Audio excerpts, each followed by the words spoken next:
The crystal chandeliers of the Hawthorne mansion dripped with light, illuminating a scene of opulent revelry. It was the party of the year, a dazzling affair, hosted by the city's golden couple, Ethan and Olivia Ashwood. But as the champagne flowed and the orchestra played, a dark secret was about to shatter the glittering facade. While Ethan, the charismatic heir to a billion-dollar empire, held his stunning mistress, Sophia, in a passionate embrace on the dance floor, he was oblivious to the storm gathering at his door. His pregnant wife, Olivia, wasn't at home resting as he believed. She was pulling up to the grand entrance, not with tears in her eyes, but with a document in her hand that would bring his world crashing down. The Hawthorne mansion wasn't just a house, it was a statement. Perched atop a hill overlooking the sprawling city, its white columns and manicured gardens whispered of old money and untouchable power. Tonight it was a kaleidoscope of flashing diamonds, rustling silks, and the low hum of influential conversations. This was Ethan Ashwood's 30th birthday party, and it was less a celebration of him than a testament to his family's legacy. Ethan moved through the crowd with the easy grace of a man born into privilege. His smile was a carefully calibrated weapon, disarming business rivals and charming the wives of his investors. He was a portrait of success, a bespoke tuxedo clinging to his athletic frame, a watch worth more than a suburban home on his wrist, and an air of effortless command. He was the king of this castle, and everyone in attendance was a courtier. "Ethan, darling, you've outdone yourself," cooed Mrs. Vanderbilt, a woman whose face was a testament to the marvels of modern cosmetic surgery. "Anything for my friends, Patricia," he replied, his voice smooth as aged whiskey. His eyes, however, darted over her shoulder, scanning the room. He was looking for someone. His wife, Olivia, was conspicuously absent. The official story, the one he'd personally curated and disseminated, was that she was in the delicate stages of her first pregnancy and needed her rest. It was a plausible lie, one that garnered him sympathetic nods and knowing smiles. "Such a devoted husband," they would say. The truth was far more complicated. The truth was currently making her way across the marble dance floor, her red dress a slash of defiance against the muted tones of the other guests.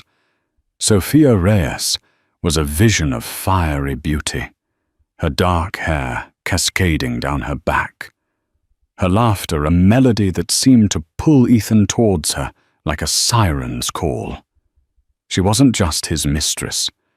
She was his addiction, the exhilarating escape from the gilded cage his life had become. Their affair had started 6 months ago, a clandestine spark in a dreary boardroom that had quickly erupted into a conflagration. With Sophia, Ethan wasn't the Ashwood heir, burdened by expectations and a lineage that stretched back to the Mayflower. He was just a man alive and desired. She saw him not his bank account, or so he told himself.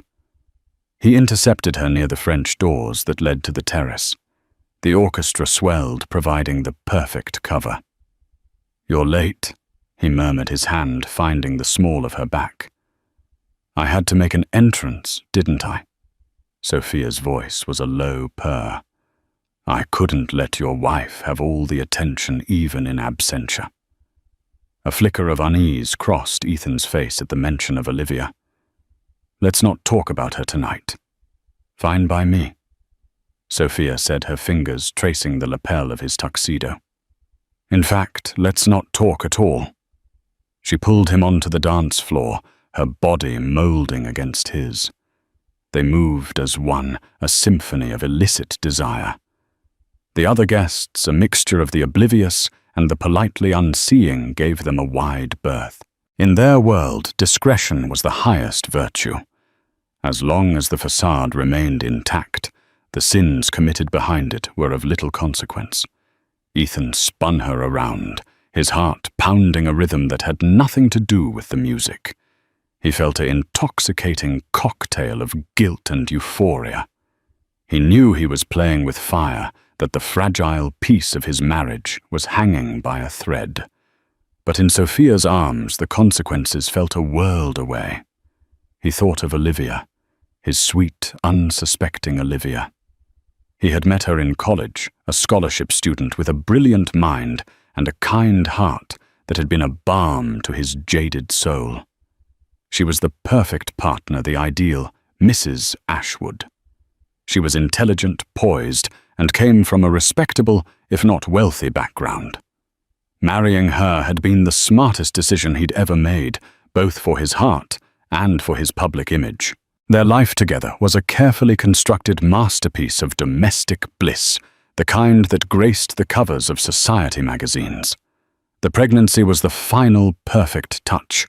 An heir to the Ashwood dynasty was on the way, but perfection, he had discovered, could be suffocating. Olivia's quiet strength, which he had once admired, now felt like a silent judgment. Her unwavering goodness was a mirror that reflected his own growing list of transgressions. Sophia was the antithesis of all that. She was chaos and passion, a thrilling detour from the straight and narrow path his life was supposed to follow. "What are you thinking about?" Sophia whispered, her lips brushing against his ear. "Nothing." He lied, pulling her closer, inhaling the scent of her perfume, a heady mix of jasmine and something wild and untamable. He was so lost in the moment, so consumed by the heat of her touch, that he didn't see the sleek black car that had just pulled up to the mansion's grand entrance. He didn't see the doorman. His face a mask of confusion opened the door, and he certainly didn't see his pregnant wife, Olivia, step out of the car, her face not etched with the tears of a betrayed woman, but set with a steely resolve that would have sent a chill down his spine had he seen it. In her hand, she clutched a large manila envelope. It wasn't a weapon of emotional warfare. It was a declaration of independence. It was the deed to the Hawthorne mansion, and it was in her name. Olivia stood for a moment at the foot of the grand staircase, taking in the scene before her. The pulsating heart of the party was the ballroom, and from where she stood, she had a clear view of the dance floor. The orchestra was playing a waltz, a classic romantic tune that felt like a bitter mockery. And there in the center of it all were Ethan and Sophia. They were a striking couple, she had to admit. Sophia's red dress was a vibrant flame against the dark canvas of Ethan's tuxedo. They moved with a practiced intimacy, his hand resting possessively on her back, their faces close, their whispered words lost in the music. A wave of nausea so much stronger than the morning sickness she had been battling for weeks washed over her. But she pushed it down, converting the pain into a cold, hard knot of determination in her stomach. The Olivia that Ethan knew, the one he had left at home with a patronizing pat on the head and instructions to rest up, would have dissolved into a puddle of tears at this sight. She would have fled heartbroken and humiliated. But the woman standing in the foyer of the Hawthorne mansion tonight was a stranger to him, a woman forged in the fires of a slow-burning betrayal. Her journey to this moment hadn't been a sudden sprint of rage, but a marathon of dawning horror. It had started with the late-night meetings, the faint scent of an unfamiliar perfume on his shirts, the way he had started to guard his phone like it contained state secrets. At first, she had made excuses for him, the pressure of the company, the stress of the upcoming merger. She had been the dutiful, understanding wife. The confirmation had come in the most mundane of ways. A credit card statement accidentally left on his desk, detailing lavish gifts. She had never received romantic dinners at restaurants he had never taken her to. The name on the receipts, S. Reyes, had been a gut punch. A quick, soul-crushing search on social media had revealed the face of her husband's lover. Sophia Reyes, a socialite and aspiring actress with a reputation for attaching herself to powerful men. The discovery had shattered her world, but it had not broken her. After the initial tidal wave of grief had receded, something else had taken its place, a chilling clarity. She saw her marriage for what it was. A business transaction, a carefully orchestrated illusion of which she was the primary unwitting prop. Ethan hadn't just cheated on her, he had underestimated her. And that was a mistake he was about to regret. She had spent the last month in a whirlwind of secret meetings with lawyers, financial advisors, and private investigators. She had unearthed the tangled web of Ethan's finances, the offshore accounts, the shell corporations. But the real prize, the one that would give her the ultimate leverage, had been the mansion itself. Her father-in-law, the formidable patriarch of the Ashwood clan, had given them the Hawthorne mansion as a wedding gift. But the old man, a shrewd and cynical operator who trusted no one, had put the deed solely in Olivia's name. It was a preemptive strike, a way to ensure that if his son's notoriously fickle affections ever strayed, the family's most valuable asset would be protected. At the time, Olivia had been touched by the gesture, seeing it as a sign of his faith in her. Now she understood it for what it was, a weapon bequeathed to her by a man who knew his own son all too well. With the manila envelope clutched in her hand like a shield, she began her ascent up the grand staircase. She ignored the curious stares and whispered conversations that followed in her wake. Her focus was singular, her target locked. As she reached the top of the stairs, the music came to a close. The dancers applauded, their laughter and chatter filling the momentary silence. Ethan and Sophia were still standing in the center of the dance floor, flushed and breathless. He leaned in to whisper something in her ear, and Sophia's answering laugh was loud and triumphant. That was the moment Olivia chose to make her presence known. "Ethan," she said. Her voice wasn't loud, but it cut through the din of the party like a shard of ice. Ethan froze. The sound of his wife's voice in this place at this moment was so unexpected, so utterly impossible, that for a second he thought he had imagined it. He turned slowly, a disbelieving frown creasing his handsome features. And then he saw her. She was standing at the edge of the dance floor, a vision in a simple but elegant white dress that did little to conceal the gentle swell of her pregnancy. Her face was pale, but her eyes were blazing with a fire he had never seen before. A collective gasp rippled through the crowd. The whispers grew louder, more urgent. This was no longer a party. It was a spectacle. Sophia, clinging to Ethan's arm, looked from him to Olivia, a smirk playing on her lips.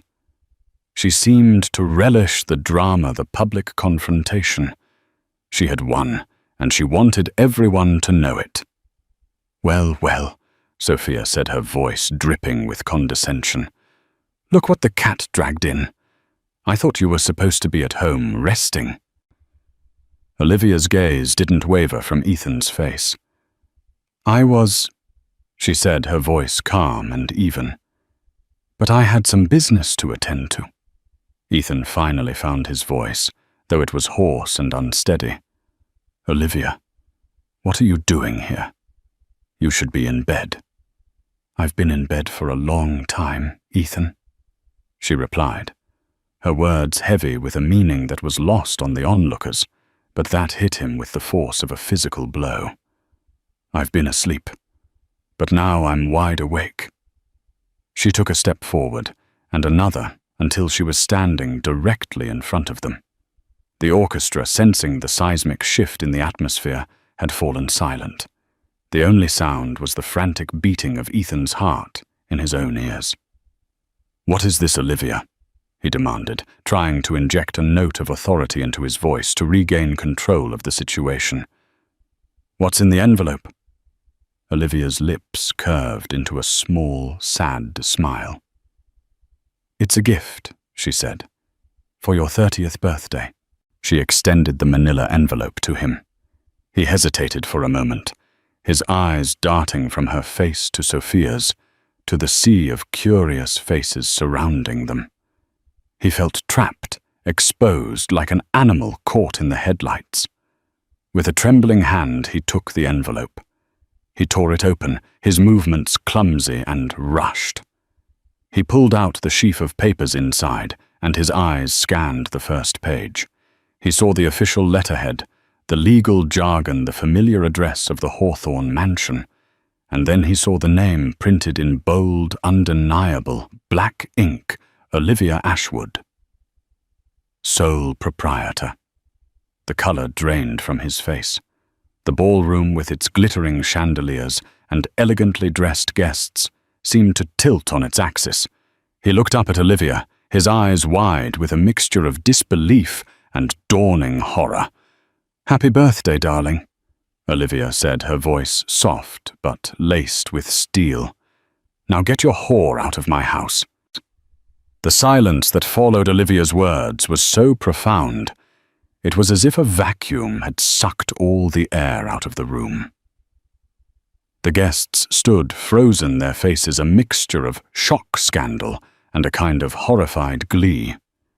They had come for a party, but they were being treated to a public execution. Sophia was the first to react. Her smirk vanished, replaced by a mask of indignant fury. "How dare you?" she shrieked, her voice shrill and ugly. "Who do you think you are?" "I'm the woman whose name is on the deed to this house," Olivia replied, her voice unwavering, "which is more than I can say for you.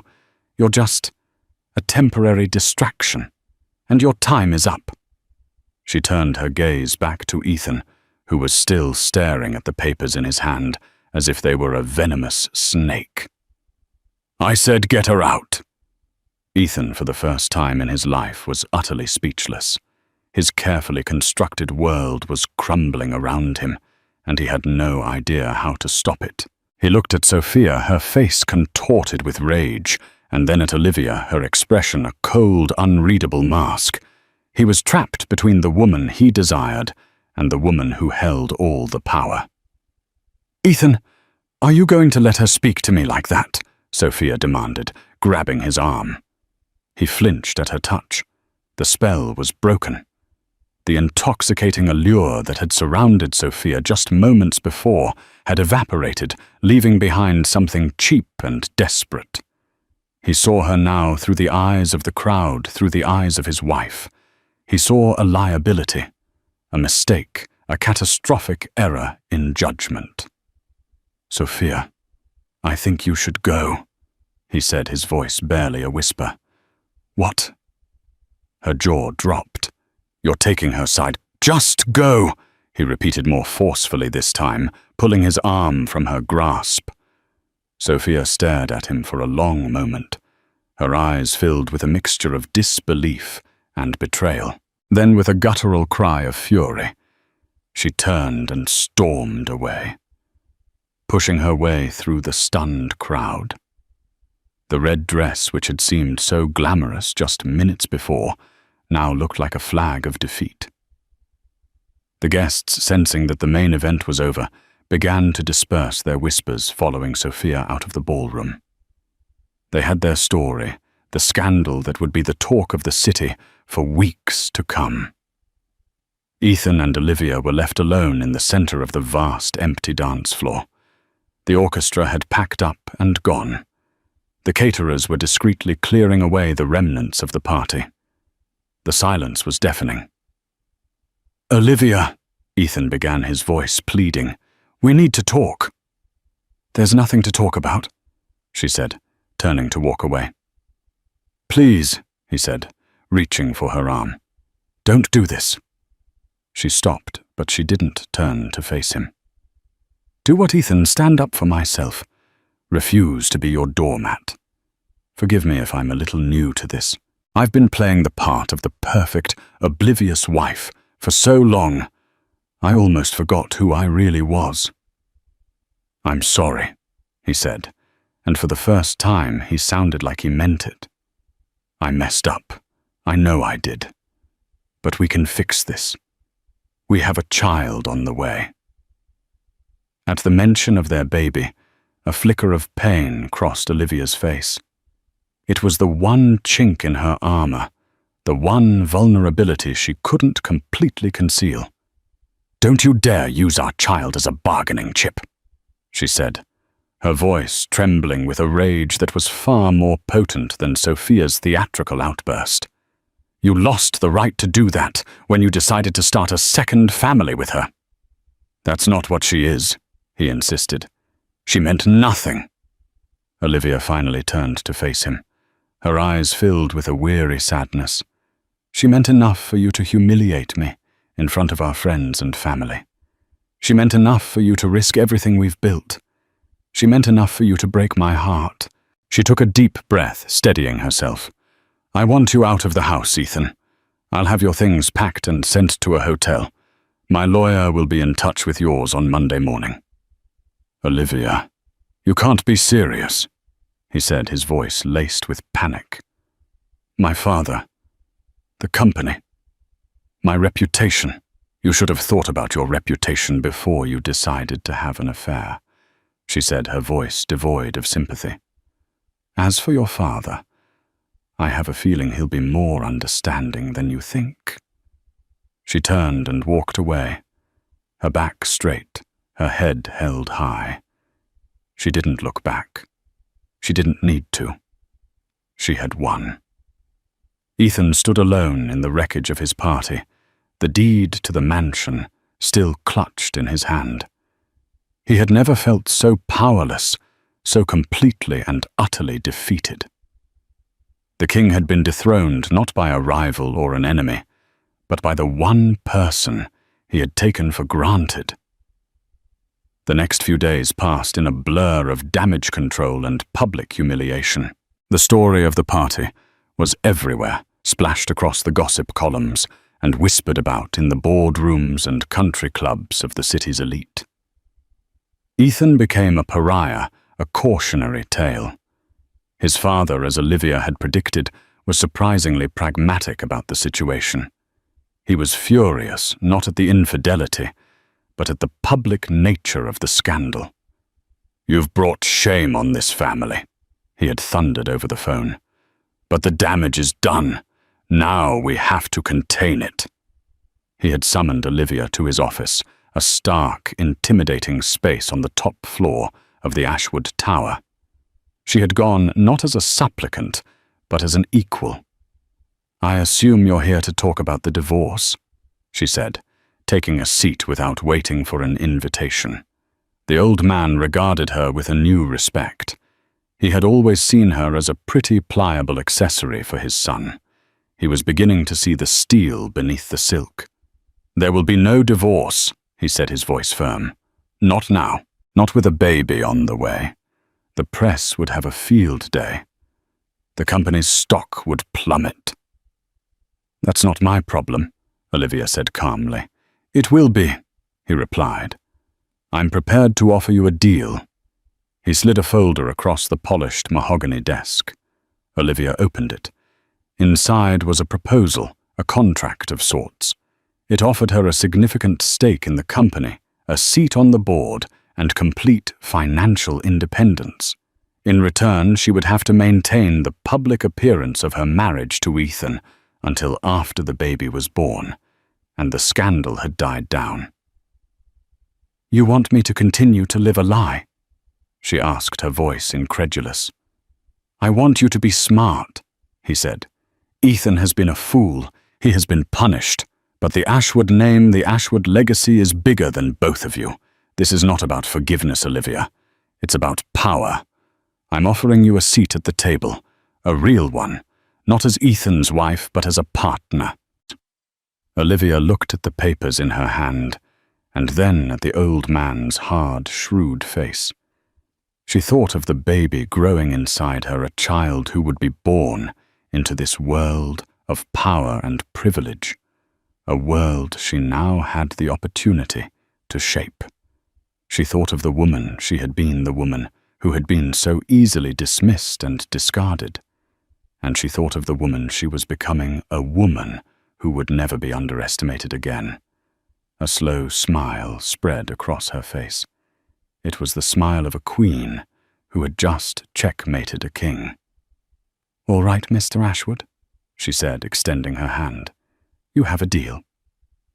They shook on it, two unlikely allies, bound together by a common interest, the preservation of an empire. The war was far from over, but a new powerful alliance had just been forged, and Olivia Ashwood, the scorned wife, was now a player in a game she had never intended to play. But she was a quick learner, and she was determined to win. The Hawthorne mansion, once a symbol of her picture-perfect marriage, now felt like a mausoleum.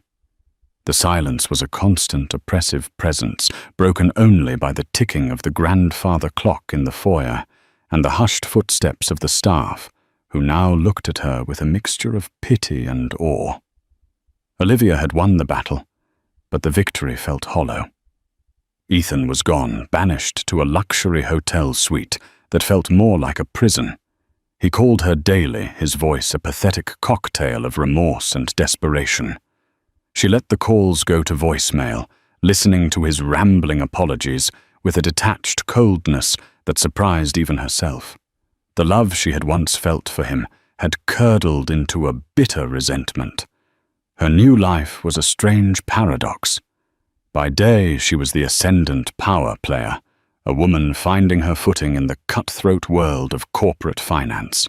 She spent her hours in the Ashwood Tower, a sleek modern fortress of glass and steel that was a world away from the chintz and comfort of her former life. She was a quick study, devouring reports, asking intelligent questions in board meetings, and earning the grudging respect of the company's old guard, who had initially dismissed her as a pretty face. Her father-in-law, a man she had once feared, became her unlikely mentor. He saw in her a ruthlessness and ambition that mirrored his own, a quality he had always found lacking in his son. He taught her the intricate dance of power, the art of the deal, the importance of projecting an aura of unshakable confidence. But by night, when she returned to the cavernous, empty mansion, the facade would crumble. The silence would close in, and she would be left alone with her thoughts, with the ghost of the life she had lost, and the uncertain future of the child she was carrying. The baby was a constant physical reminder of Ethan, of his betrayal. Some days she would cradle her growing belly and whisper promises of a better life, a life free from the suffocating expectations of the Ashwood dynasty. On other days, she would feel a surge of anger, a resentment towards this innocent, unborn child who tied her to a man she now despised. The truce she had forged with her father-in-law was a fragile one, a marriage of convenience built on a shared desire for control. They were allies, but not friends. There was a constant unspoken tension between them, a sense of two predators circling each other, waiting for the other to show a sign of weakness. Ethan, meanwhile, was spiraling. Cut off from the company, ostracized from his social circle, and denied access to his wife and his home. He was a man adrift. He spent his days in a haze of alcohol and self-pity, his nights haunted by the memory of Olivia's face at the party, her eyes like chips of ice. He tried to contact Sophia, but she had vanished. Her phone number was disconnected, her social media accounts deleted.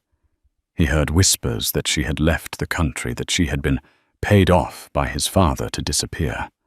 The thought that his passionate, all-consuming affair could be reduced to a simple financial transaction was a new and particularly bitter kind of humiliation. He was a king without a kingdom, a man stripped of his power, his purpose, and his identity. He had always been Ethan Ashwood, the heir apparent. Now he was just Ethan, and he had no idea who that was. One evening, driven by a desperate need to see Olivia, to plead his case one more time, he showed up at the mansion unannounced. He found her in the garden, sitting on a stone bench, her hands resting on her pregnant belly. She looked serene, beautiful, and utterly untouchable. "Olivia," he said, his voice hoarse.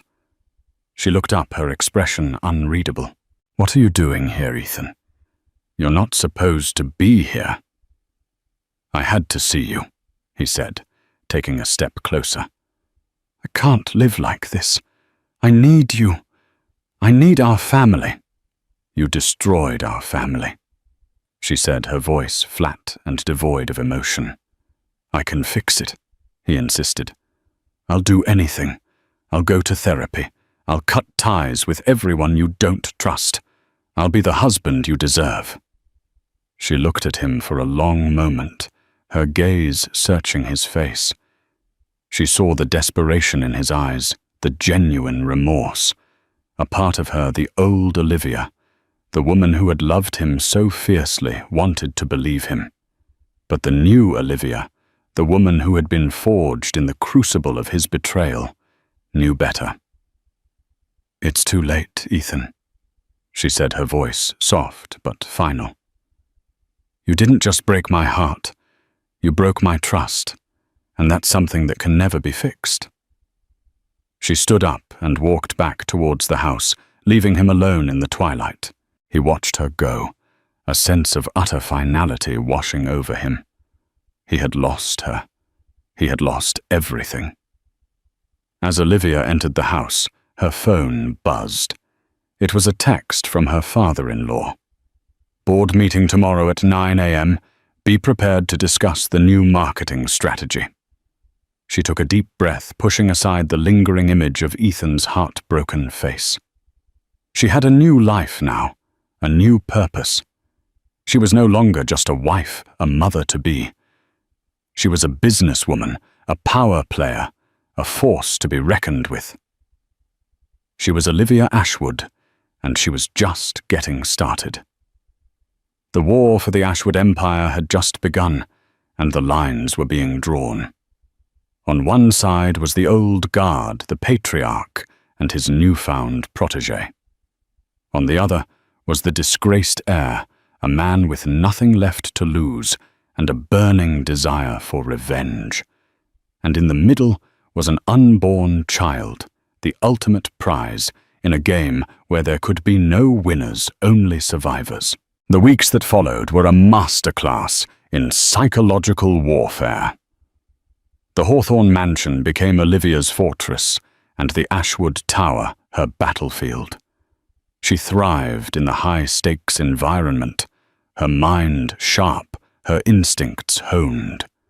She was no longer playing a part. She had become the role. Her father-in-law, whom she now called by his first name, Arthur, treated her with a gruff respect that bordered on admiration. He saw the iron in her soul and recognized a kindred spirit. He pushed her, challenged her, and in doing so forged her into a formidable businesswoman. Ethan, however, was not one to be so easily cast aside. Fueled by a potent cocktail of resentment and a desperate need to reclaim his birthright, he began to plot his comeback. He started by mending fences with the board members his father had alienated over the years, using his charm and his promises of a more modern, less autocratic leadership to win them over. He also started digging into the company's finances, looking for any sign of weakness, any mistake that he could exploit. And he found one. A series of risky off-the-books investments that Arthur had made years ago, a gamble that had paid off handsomely, but had left the company vulnerable. The confrontation came at the annual shareholders' meeting. It was held in a cavernous ballroom at a downtown hotel, the air thick with tension and the scent of money. Olivia, now heavily pregnant, sat beside Arthur at the head table, a picture of calm, confident power. Ethan, looking haggard but determined, took the stage to make an unscheduled address. He laid out his father's financial indiscretions with a cold, calculated precision, painting a picture of a reckless, out-of-touch leader who had put the entire Ashwood empire at risk. The room erupted in a chorus of concerned murmurs. The board members exchanged anxious glances. Arthur's face was a thunderous mask of fury. "This is an outrage," he bellowed, rising to his feet. "A desperate, pathetic attempt by a disgraced son to seize power. Is it?" Ethan countered, his voice dripping with mock sincerity. "Or is it the truth? A truth you've been hiding for years, a truth that could have destroyed this company." He turned his attention to the shareholders, his voice resonating with a newfound authority. "I am not asking you to forgive my personal failings. I am asking you to save this company from a man who is no longer fit to lead it. I am asking you to choose a new path, a new future for Ashwood Industries." He had them. Olivia could see it in their faces. They were swayed by his confidence, by his promises of transparency, and a new era of leadership. She felt a grudging admiration for his audacity, for the sheer, unmitigated gall of his power play. But she had not come this far to be undone by her sentimental, philandering husband. While Ethan had been plotting his coup, she had been preparing for war. She rose to her feet, her pregnant belly a symbol not of vulnerability, but of the future of the continuation of the Ashwood dynasty. "My husband is right," she said, her voice clear and strong, silencing the murmurs in the room. A look of triumph flashed across Ethan's face. Arthur stared at her, his expression a mixture of confusion and betrayal. "He's right that there have been secrets." She continued, her gaze sweeping across the room. "He's right that there have been mistakes, but he has not told you the whole story." She paused, letting the tension build. "What my husband has failed to mention is that these risky investments he speaks of were not just a gamble. They were a lifeline.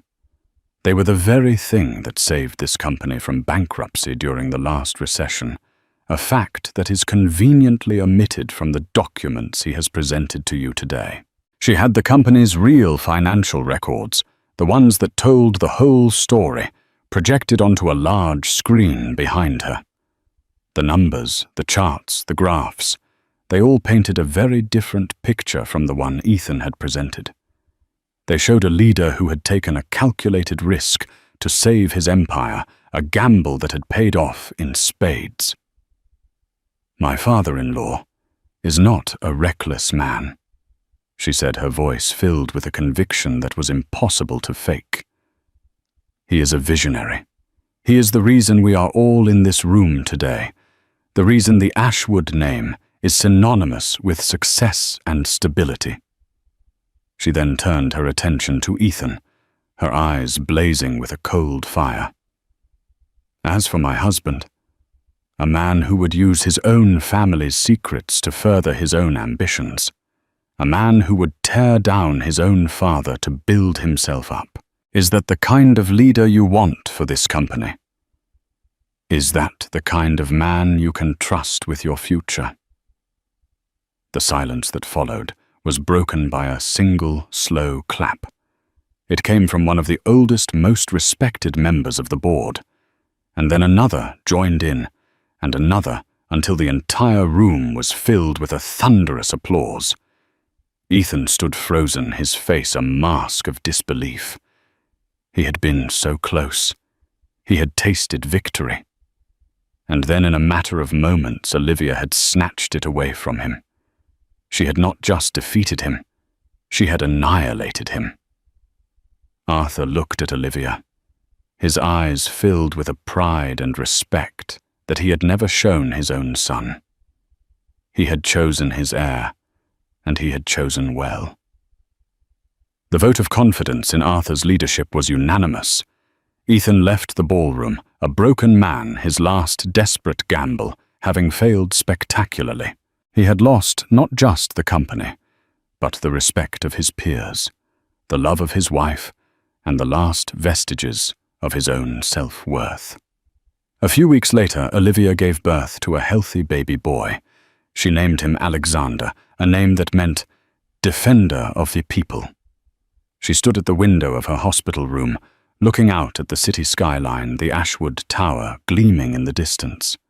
She held her son in her arms, a tiny, perfect bundle of hope and potential. She was no longer just Olivia Ashwood, the wronged wife. She was a mother, a leader, a queen who had fought for her kingdom and won. The road ahead would not be easy.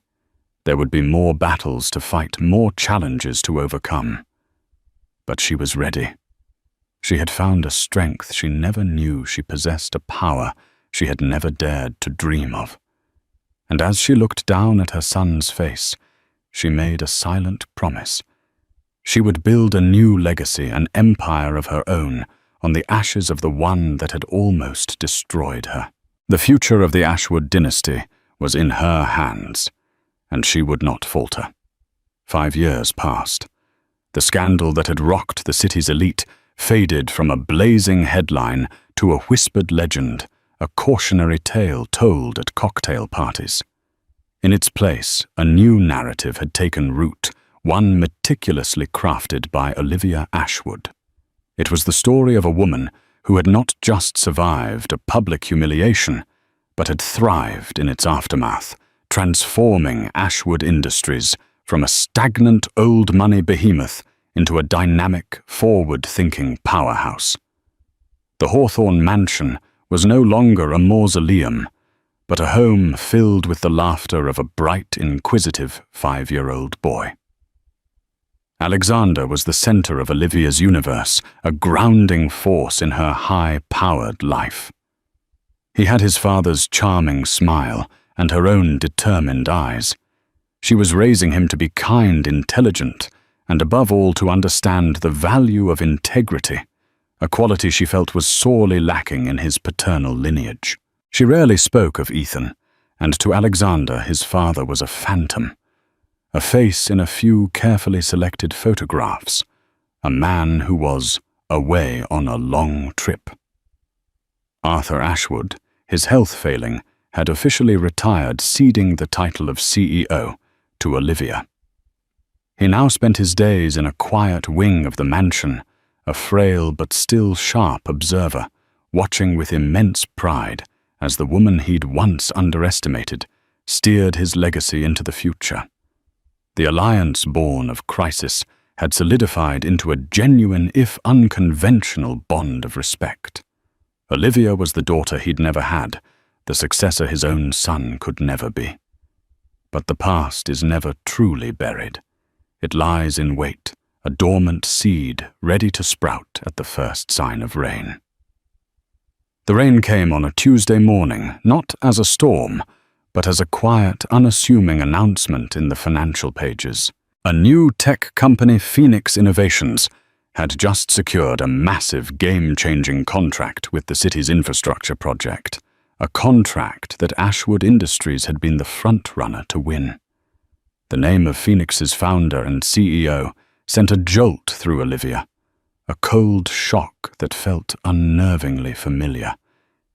Ethan. He was back. This wasn't the broken, disgraced man who had fled the shareholders' meeting 5 years ago. The accompanying photograph showed a different person. The boyish charm was gone, replaced by a hardened, steely gaze. He looked leaner, tougher, the soft edges of privilege carved away by years of struggle. The article detailed his incredible comeback story, how he had started with nothing in a small West Coast garage building, an innovative tech firm, from the ground up, fueled by a relentless, almost obsessive drive. He hadn't inherited his new kingdom. He had forged it himself. Olivia felt a dizzying mix of emotions, anger, that he dared to challenge her on her own turf, a grudging flicker of respect for his resilience, and a deep, unsettling fear. She knew Ethan. She knew his ambition. He hadn't come back just to compete with her. He had come back to reclaim what he believed was his. The first shot was fired. The city contract was a major blow, but not a fatal one. The war, however, had just begun. Ethan, using the expertise of Phoenix Innovations, began a systematic campaign against Ashwood Industries. He poached her top engineers with promises of creative freedom and lucrative stock options.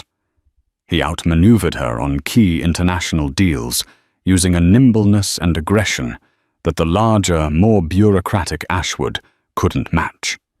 He was a ghost in her machine, anticipating her every move, exploiting every weakness.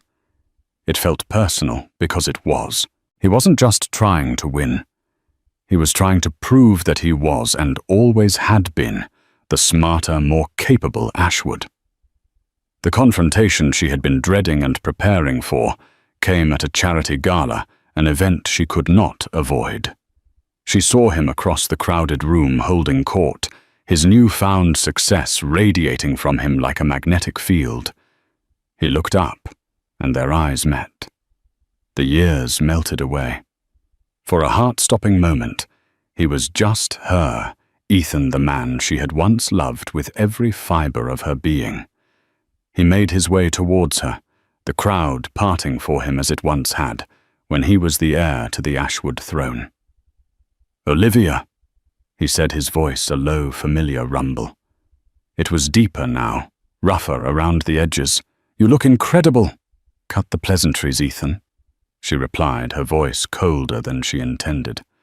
"What do you want?" "To talk," he said simply. "It's been a long time. We have nothing to talk about. You've made your intentions perfectly clear." "Have I?" He raised an eyebrow. "You see this as a war, Olivia. I see it as a negotiation." "A negotiation for what?" "My company. Our company," he corrected her softly. "And our son. I want to see him, Olivia. I want to be his father." The demand hit her with the force of a physical blow. This was his true endgame. It wasn't about the company, not really. It was about Alexander. "You lost the right to be his father 5 years ago," she said, her voice trembling slightly. "I made a mistake," he said, his gaze intense, unwavering. "A catastrophic one. And I've spent every day of the last 5 years paying for it. I've built myself back from nothing, Olivia. I did it to prove not to the world, but to myself and to you, that I could be a man worthy of the Ashwood name, worthy of being his father." Before she could respond, a new figure approached them. A woman, elegant and poised in a midnight blue dress, her hand resting possessively on Ethan's arm. It was his new partner, the COO of Phoenix Innovations. But as the woman stepped into the light, Olivia's blood ran cold. It was Sophia. But this was not the grasping, theatrical mistress she had banished from her home. Like Ethan, she was transformed. The fiery petulance was gone, replaced by a cool, calculating intelligence in her eyes. She was a woman of power now, a co-architect of Ethan's new empire. "Olivia," Sophia said, her voice smooth and polished, devoid of its former malice. "It's been a long time. I see you've done well for yourself." The audacity of it, the sheer nerve of them standing there together, a united front, stole Olivia's breath. This wasn't just a business attack or a custody battle. This was a coordinated, deeply personal siege. Ethan looked from Olivia to Sophia, a flicker of something unreadable in his eyes. Sophia is my business partner, Olivia. Nothing more. Is she? Olivia's laugh was sharp and brittle. Forgive me if I have trouble believing anything you say, Ethan. It seems you've rebuilt your new life with the very same woman who helped you destroy your old one. She looked at them, the man who had broken her heart, and the woman who had held the hammer. Now partners in a new venture aimed at dismantling everything she had built.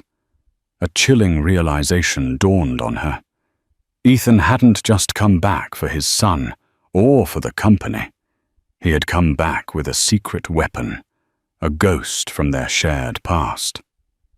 And as Sophia met her gaze, a small, knowing smile playing on her lips. Olivia understood that the war was about to enter a new, far more dangerous phase. The battle for the Ashwood legacy was not just about business. It was about to become a war of secrets, and she was terrifyingly certain that Ethan and Sophia knew one she didn't. The drive back to the Hawthorne mansion was a blur. The city lights smeared past the tinted windows, but Olivia saw none of them.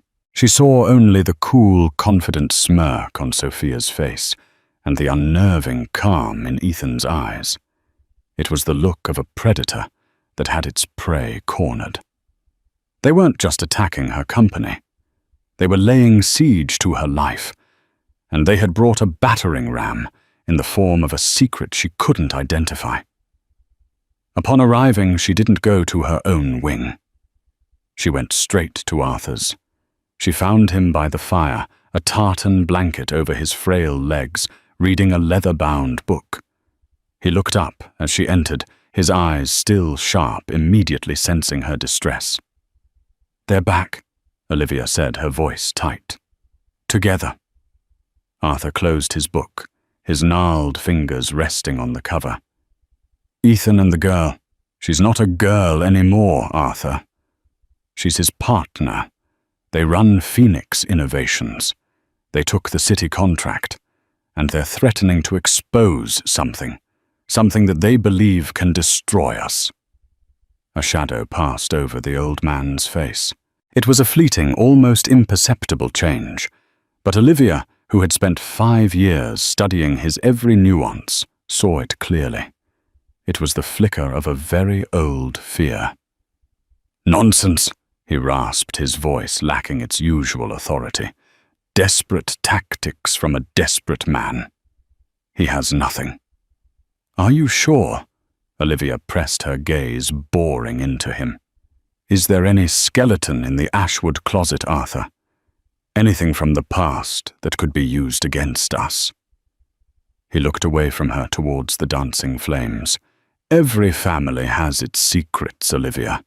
Every empire is built on a foundation that is best left unexamined."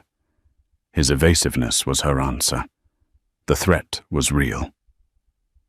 The next day, Olivia assembled her own war council, her most trusted lawyer, a discreet private investigator with a reputation for unearthing the unearthspiller, and her head of security. The objective was twofold: find out everything about Phoenix Innovations and the last 5 years of Ethan and Sophia's lives, and simultaneously conduct a deep internal audit of Ashwood Industries' entire history, looking for the weapon they intended to use. The investigation into Ethan and Sophia yielded a picture of ruthless ambition. They had been a formidable team, starting in obscurity and clawing their way to the top. They had left a trail of outmaneuvered rivals and hostile takeovers, but there was no hint of a personal relationship beyond their professional one. They were a perfectly calibrated corporate machine. The internal audit was more disquieting. The deeper Olivia's team dug into the origins of Ashwood Industries, the more they found sealed records, missing documents from the early years, and transactions routed through now-defunct banks in countries known for their secrecy.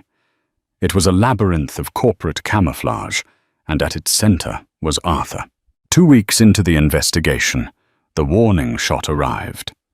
It came not as a threatening letter, but as an anonymous email to the editor of the city's most influential financial journal. The email contained a single scanned document, a 50-year-old shipping manifest for a company that was a precursor to Ashwood Industries.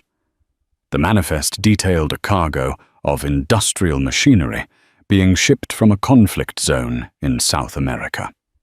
Olivia's investigator, a grizzled ex-intelligence officer named Frank, laid the document on her desk. "The manifest is real," he said, his voice grim. "But the cargo wasn't machinery. My contacts confirm that the company, which was secretly owned by Arthur, was running weapons, not tractors. He made his seed money from a bloody civil war. If this gets out, it won't just be a scandal. It will trigger international laws on war profiteering. The government could freeze every Ashwood asset. The company would be dismantled. You would lose everything." There it was. The secret. A sin so profound, it had the power to erase the Ashwood legacy entirely.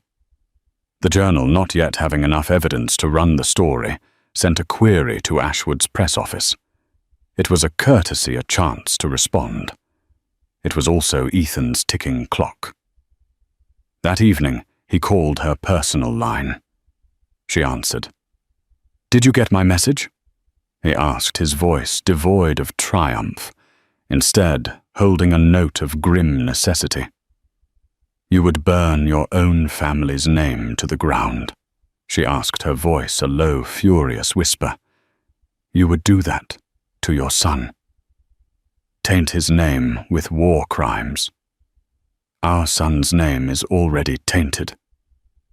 "Olivia," he replied, and for the first time she heard a crack in his composure, a hint of genuine pain. "It was tainted the day I betrayed you. I'm not trying to destroy the Ashwood legacy. I'm trying to save it, to build something new from the ashes of my father's lies, something clean. By blackmailing me, by offering you a choice, a partnership. Merge Phoenix with Ashwood. Create a new entity one with my innovation and your leadership. We run it together. We rebrand, we restructure, we publicly atone for the sins of the past by funding reparations in the region my father exploited. We turn his dirty secret into a story of redemption. We build a true legacy for Alexander. And if I refuse..." There was a long pause on the other end of the line. "Then I have no choice," Ethan said, his voice heavy with resignation. "The full story with all the supporting evidence goes public. I'll lose the Ashwood name, but Phoenix will survive. I'll be the man who exposed a corrupt dynasty. You and my father will be the ones who go down with the ship. Don't make me do it, Olivia." He hung up. Olivia stood in her office, the city lights glittering below her, feeling as though the floor had dropped out from under her. He had her trapped. If she fought him and lost, Alexander would inherit a legacy of shame and a fortune built on blood money. His name would be worthless. If she agreed, she would be chaining herself to the two people she loathed most. She would have to share her throne, her power, her life's work with the man who had shattered her world and the woman who had helped him do it. She would have to look at them across a boardroom table every day, pretending to be partners bound together by a toxic secret. She walked to the window, placing a hand on the cool glass. She had fought so hard, built so much. She had thought she was the queen of this kingdom. Now she realized she was just a custodian of a corrupt empire, and the ghost of its past had returned to demand a price she wasn't sure she could pay. Her choice was stark, controlled demolition or total annihilation, and she had to decide which one she and her son could survive. The story of Olivia Ashwood is a raw, unflinching look at the complexities of love betrayal and the intoxicating allure of power. It's a reminder that sometimes the greatest strength is forged in the deepest pain. and that the end of one chapter is often the beginning of a much more compelling one. What started as a tale of a heartbroken wife became the saga of a queen ascending her throne. If Olivia's journey from a victim of deceit to a master of her own destiny resonated with you, if you found yourself cheering for her as she turned the tables on those who wronged her, then please show your support. Like this video, share it with someone who appreciates a story of resilience, and subscribe to the channel for more tales of drama, intrigue, and the indomitable power of the human spirit. What do you think Olivia should do next? Let us know in the comments below.